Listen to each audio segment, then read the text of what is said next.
निरंतर प्रयास से ही प्राप्ति का घड़ा आकार लेता है। निरंतर प्रयास से ही प्राप्ति का घड़ा आकार लेता है। सतत प्रयत्नशीलता से ही हर सपना साकार होता है। हर सपना साकार होता है।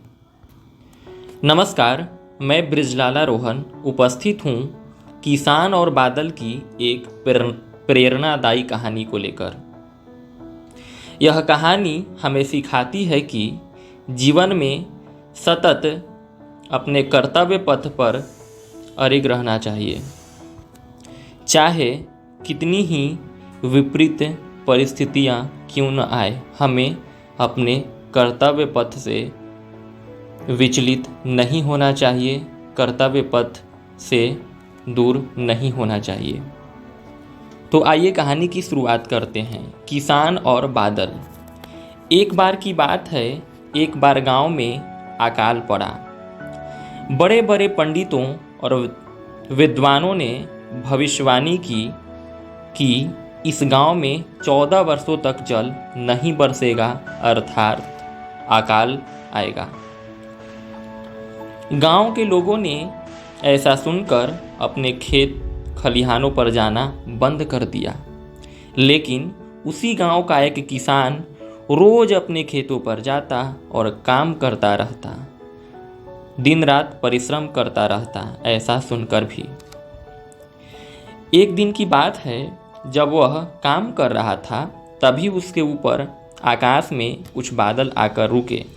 वे कहने लगे, किसान, हमको 14 वर्ष तक नहीं बरसना है, फिर तुम बेकार में इतनी मेहनत क्यों कर रहे हो?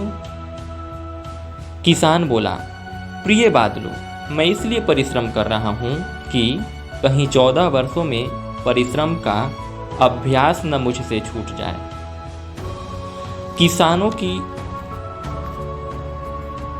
अर्थात अन्य किसानों की तरह मैं अभ्यास से वंचित नहीं होना चाहता हूँ।